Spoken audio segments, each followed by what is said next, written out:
খুনি হাসিনা যেভাবে বাংলাদেশকে ধ্বংস করে দিয়ে গিয়েছে, সেখান থেকে আমরা বাংলাদেশকে উত্তরণ ঘটিয়ে আবারও বাংলাদেশকে একটা গণতন্ত্রের পথে নিয়ে যেতে পারি এবং এই দক্ষিণ পূর্ব এশিয়ায় আমরা মাথা উঁচু করে দাঁড়াতে পারি। ওয়ারী থানার অন্তর্ভুক্ত ৩৮ নম্বর ওয়ার্ড যুব দলের কর্মী সভায় আমি কেবলমাত্র বিএনপির একজন কর্মী হিসেবে উপস্থিত হয়েছি।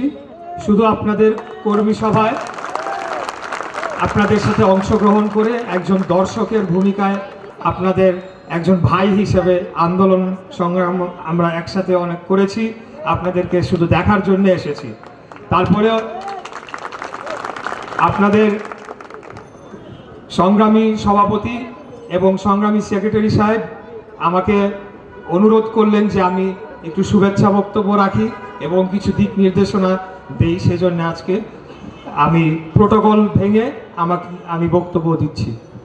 তো প্রিয় ভাইয়েরা, আমার মনে হয় যে ইতিমধ্যেই আমাদের পূর্ববর্তী বক্তারা যারা ছিলেন তারা সকলে আপনাদেরকে বাংলাদেশের বর্তমান পরিস্থিতি সম্পর্কে অবহিত করেছেন এবং একটা দিক নির্দেশনা দিয়ে গিয়েছেন। তো যুবদলের ভাইয়েরা এখানে অনেকেই উপস্থিত আছেন, অনেকেই আমি সে নাম বলবো না। আপনারা জীবনের ঝুঁকি নিয়ে একজন যোদ্ধার ভূমিকা নিয়ে রাজপথে অবস্থান করেছেন এবং হরতাল অবরোধকে সফল করার জন্য যা যা করণীয় সবকিছুই আপনারা করার সর্বোচ্চ চেষ্টা করেছে, সেটা আমি জানি। এই কাজগুলো আমরা করেছি দেশপ্রেম থেকে। আপনারা জানেন যে আমাদের দেশ প্রাণপ্রিয় বাংলাদেশ, এই দেশকে খুনি স্বৈরাচারী ফ্যাসিস্ট হাসিনা সরকার ভারতের কাছে লিজ দিয়ে দিয়েছিল। এই দেশকে মুক্ত করার জন্য আপনারা জীবনের ঝুঁকি নিয়ে হলেও, জীবন বাজি রেখে হলেও আপনারা কর্মসূচি সফল করার জন্য অতীতে ওনাদের নির্দেশনায় কাজ করেছেন।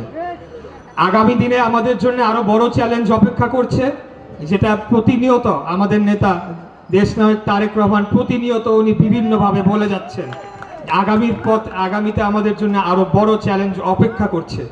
আমাদের সাথে জনগণকে থাকতে হবে, জনগণের মনকে জয় করতে হবে। আমাদের এমন কাজ করতে হবে যাতে জনগণ স্বেচ্ছায় আমাদেরকে ভোট দিয়ে আমাদেরকে রাষ্ট্র ক্ষমতায় পাঠায়, যাতে করে খুনি হাসিনা যেভাবে বাংলাদেশকে ধ্বংস করে দিয়ে গিয়েছে, সেখান থেকে আমরা বাংলাদেশকে উত্তরণ ঘটিয়ে আবারও বাংলাদেশকে একটা গণতন্ত্রের পথে নিয়ে যেতে পারি এবং এই দক্ষিণ পূর্ব এশিয়ায় আমরা মাথা উঁচু করে দাঁড়াতে পারি। আমরা যাতে কোনো নতজানু পররাষ্ট্রনীতি আমাদের না থাকে, সেই দিকে আমাদেরকে লক্ষ্য রাখতে হবে। সেটার জন্য আমাদেরকে জনগণের মন জয় করতে হবে সবার আগে।